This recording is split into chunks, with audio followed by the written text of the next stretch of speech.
Welcome back to Noah's Narrative, where real story changes real lives. Today's story will leave your jaw. Today's story will leave your jaw on the floor. So make sure you stay until the very last word because the ending will genuinely shock you. Margaret Holloway stood in the front of the mirror that morning and smiled at the woman looking back at her. She had swapped her tailored silk blazer for a plain blue stuff vest. Her usual diamond earrings were replaced with small plastic studs. Her hair, normally styled perfectly, was pulled into a simple ponytail. She looked like an ordinary woman in her late 50s starting a new job at a clothing store. That was exactly the point. Margaret was not ordinary. She was the founder and CEO of Holloway's Boutique, one of the most successful women's clothing chains in the entire country. Every single year, without telling anyone except her personal assistant, she walked into one of her stores disguised as a new hire. She needed to see the truth, not the polished version her regional directors always prepared for official visitors. She needed to see how her people were treated when nobody important was watching. That morning, she walked through the glass doors of her downtown branch on Clover Street and introduced herself to the shift manager as Peggy Mills, a new store associate. The shift manager was Derek Simmons. Derek looked her up and down the moment she extended her hand. He did not shake it immediately. He just stared at her with the kind of expression that made people feel small without a single word being spoken. He was tall, well-dressed, and carried himself with the energy of someone who genuinely believed the word on him something. "You are the new associate?" he said flatly. "Yes, that's right," Margaret replied, keeping her voice soft and cheerful. "I'm really excited to be here." Derek folded his arms. "How old are you, Peggy?" Margaret blinked. "I'm sorry, your age? How old are you?" he said it slowly, as if she might not understand the question. "We usually bring on younger staff here, kids fresh out of the high school or college. This position is very active. Lots of moving around, lots of standing. I just want to make sure you can handle it." Margaret kept her smile steady even through something sharp moved through her chest. "I assure you I can handle it," she said calmly. Derek shrugged as though her answer meant nothing to him. "Fine, go for the denim section. If a customer comes in, point them towards someone useful. Try not to get in the way."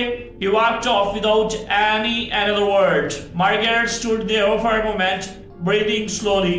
Then she walked to the denim section and got to work. She had been folding jeans for about 20 minutes when the store door opened and a young woman walked in. She looked nervous. She was clutching the strap of her bag with both hands, and her eyes moved quickly across the racks as if she was not sure she belonged there. She was neatly dressed but clearly uncomfortable. Margaret caught her eye and smiled. "Can I help you find something today?" The young woman let out a small breath of relief. "Oh yes, please. My name is Priya. I just finished university last month and I have 3 job interviews coming up this week. I want to look professional, but I also want to feel like myself. You know, I have never really shopped for work clothes before. I do not even know where to start." Margaret felt something warm open up in her heart. She remembered being 22 and terrified of exactly this moment in life. "You have come to exactly the right place," Margaret said, "and I promise by the time you leave here today and you are going to feel ready to walk into any room and own it." Priya laughed, a little shyly. "I hope so." Margaret spent the next 30 minutes with Priya. She pulled structured blazers in deep navy and soft charcoal. She found trousers that were polished but comfortable. She suggested a pair of simple block-heeled shoes that would carry Priya through a full day without pain. She talked about colors that build confidence, fabrics that breathe in warm rooms, and the power of wearing something that feels like you are on skin even in a formal setting. Priya tried everything on. When she stepped out of the fitting room in a navy blazer, tailored trousers, and a soft cream blouse, she stopped in front of the mirror and went very quiet. "I look like someone who knows what she is doing," Priya whispered. "You look exactly like who you are," Margaret replied. "Someone smart, prepared, and absolutely ready." That was when Derek appeared. He walked over with his hands in his pockets, looked Priya up and down, and then leaned close to Margaret. "A word?" he said quickly, nodding toward the corner. Margaret followed him 2 steps away. "I have been watching you waste 20 minutes on that girl," Derek said, keeping his voice low and sharp. "Look at her. She cannot afford a single item in this store. You are going to spend all this time on her and she's going to walk out empty-handed. Or worse, you will turn your back and something will go missing. I have seen it 100 times." Margaret looked at Derek for a long, quick moment. "What exactly are you saying?" she asked. "I am saying, stop wasting time on customers who cannot pay," he said bluntly. "Focus on the ones who actually matter." Margaret looked back at Priya, who was still standing at the mirror, running her hand lightly over the fabric of the blazer, smiling to herself with the quick joy of someone discovering confidence for the very first time. Then Margaret looked at Derek again. "Every customer who walks through that door matters," she said, "and I will be remembering this conversation." Derek rolled his eyes and walked away.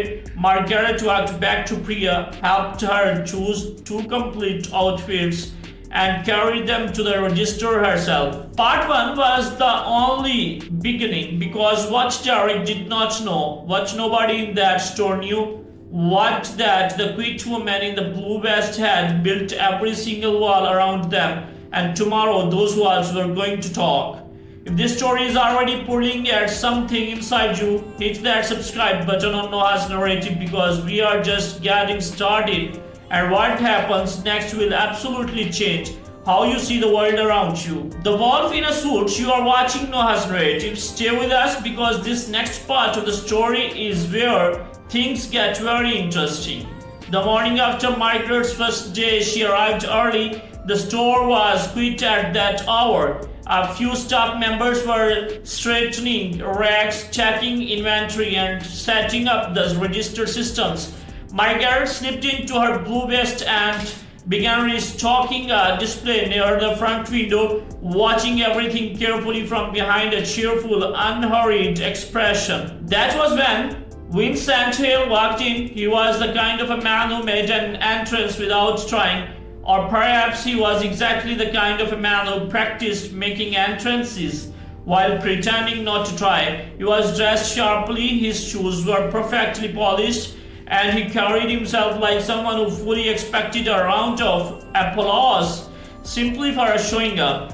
Vincent was the top salesman at the Clover Street branch. Everyone knew it because he made absolutely sure of it. He spotted Margaret almost immediately and walked straight over with a grin that was more performance than warmth. "New face," he said, pointing at her like she was a fun thing he had just discovered. "I like new faces. I am Vincent. People around here call me the closer because I close every deal I open. You will hear my name a lot." He paused. "What is yours?" "Peggy," Margaret said pleasantly. "Peggy, classic."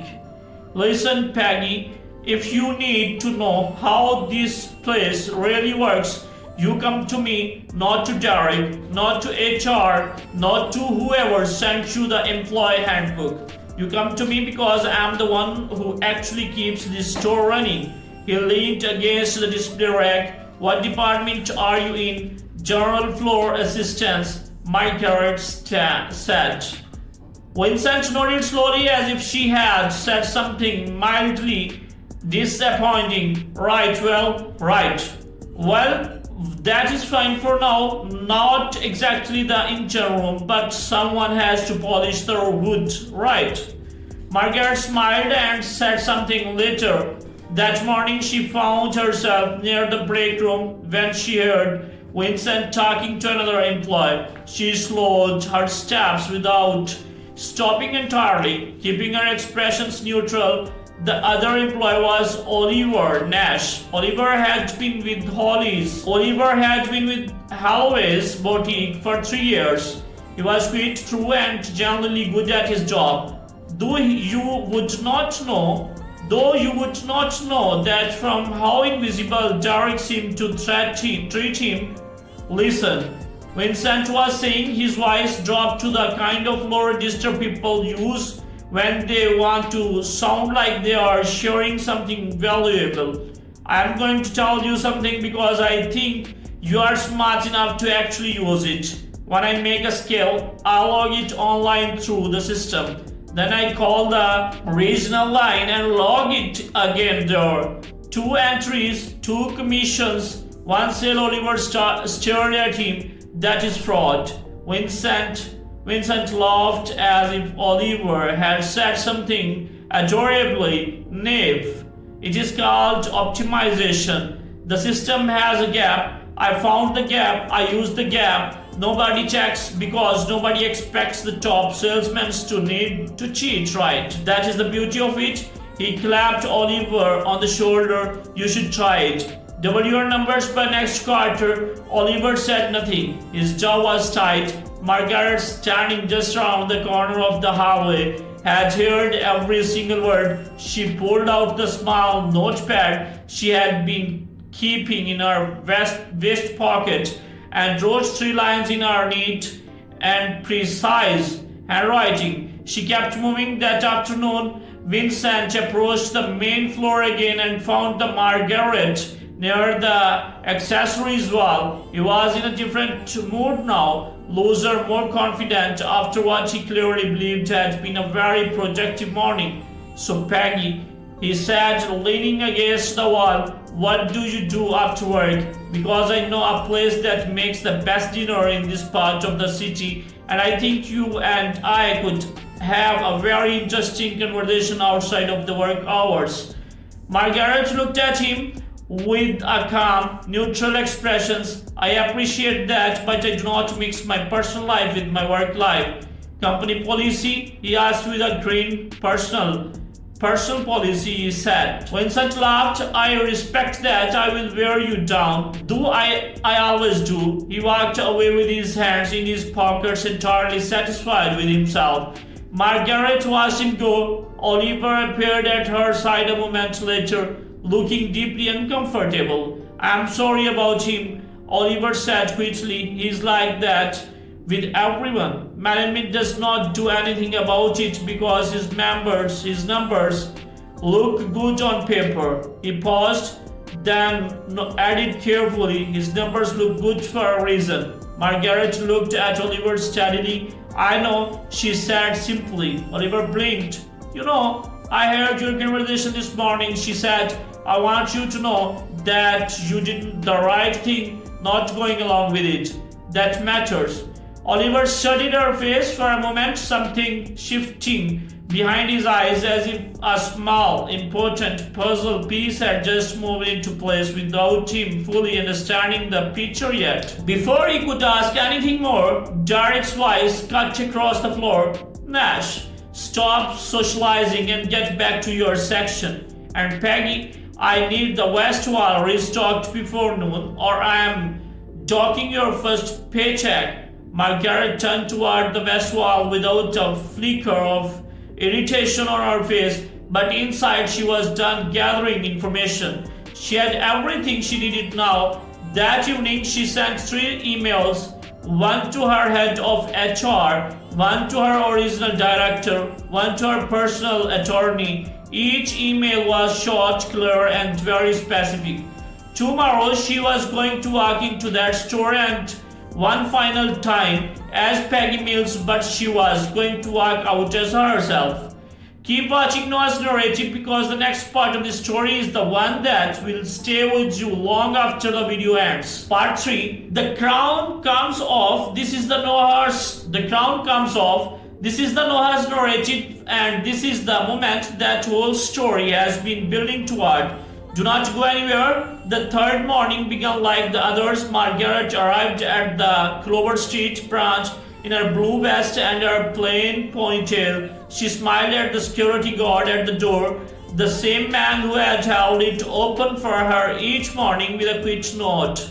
She walked to her usual spot near the denim section and began straightening the display. Everything looked exactly the same as the 2 days before, but it was not the same at all. At 9:30, a black car pulled up outside the store. Then another. 2 people from the corporate HR teams stepped out along with Margaret's regional director, a composed and sharp woman named Frances Bowen, who had been with the company for 11 years. They did not come through the main entrance immediately. They waited in the small office corridor near the back. Exactly as Margaret had arranged, Margaret sent one text message. It said, "Ready." Then she walked to the center of the store floor. Derek was nearby, straightening a rack of summer dresses with the distracted energy of someone who would rather be anywhere else. Vincent was on the far side of the room, talking loudly on his phone about a sale he was apparently in the middle of closing. Oliver was quickly organizing the accessory display, working without hurry, doing his job the way he always did. Margaret stood in the middle of the floor and said in a clear and caring voice, "Could I have everyone's attention, please?" The floor went quick the way floors do when something shifts in the air. Derek looked up with an expression that was already irritating before he had even registered who was speaking. "Peggy, what on earth are you doing? We are open. If you have something to say, come find me in my office after your shift." "That will not be necessary," Margaret said calmly. She reached up and removed her name badge. She unzipped the blue vest and folded it neatly over her arm.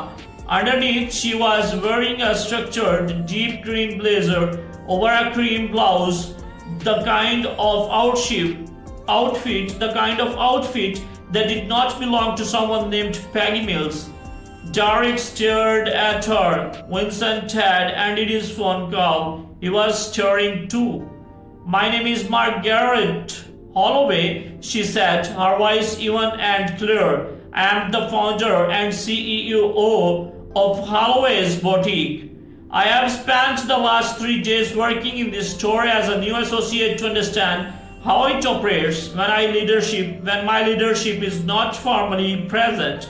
And I want to share what I found." Derek's face had gone through several colors. It settled on something between shock and the beginning of desperate calculation. Mistress Holloway, he said, moving toward her with his hands slightly raised in a flattening gesture. "I think there may have been some misunderstandings this week. I run a high-pressure environment, and sometimes my communication style can come across as more direct than intended. But I assure you that at the core, I am deeply committed to this store's success." Margaret looked at him for a moment. "On my first morning, you told me that certain customers could not afford to shop here and implied their..." Margaret looked at him for a moment. "On my first morning, you told me that certain customers could not afford to shop here and implied they were likely to steal. You made that judgment based on appearance alone, about a young woman named Priya who was shopping for a job interview clothes." She paused. "That is not a communication style, Derek. That is a value, and it is not one that belongs in any store that carries my name." Derek opened his mouth. He closed it again. Margaret turned toward the other side of the room. Vincent straightened up for the first time in 3 days. His confident expressions had cracked slightly at the edges. "Our accounting team has been reviewing the commission logs for this branch over the past 6 months," Margaret said. "The pattern of double entries was identified before I even arrived this week. My visit confirmed the sources." She looked at him steadily. You have been fraudulently claiming double commissions by logging the same sales through two separate systems. That is theft from this company, and it is theft from every honest salesperson on this floor who earned their numbers fairly. Vincent's jaw tightened. I want to speak to a lawyer. That is your right, Margaret said quickly. Francis will walk you through the process. Francis Bowen stepped onto the floor from the back corridor. Two members of the HR team followed her. Derek looked at them, looked back at Margaret, and seemed to understand that the distance between where he was standing and where he had imagined himself to be was much larger than he had realized. Both men were walked toward the back office. The rest of the floor staff stood very still. Margaret turned to Oliver Nash. Oliver was looking at her with an expression that was impossible to entirely read, somewhere between relief and something that might have been the early stages of disbelief. You told the truth when it would have been easy not to, Margaret said to him. You protected the integrity of this store, even when no one was watching. That is not a small thing, that is actually the whole thing. Oliver swallowed. I just did what seemed right.